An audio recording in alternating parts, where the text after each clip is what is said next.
in here.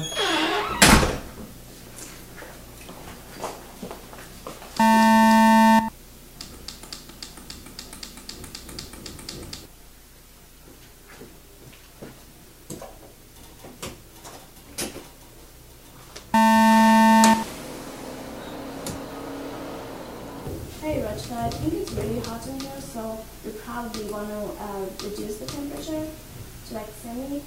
Do you mind? No, I think that should be comfortable. 70 is fine. Alright. Opening the windows while the AC unit is running will cause the unit to freeze, leaving the apartment without air conditioning. You will have to put in a maintenance request online to have someone come fix it, so it's important to talk with your roommates.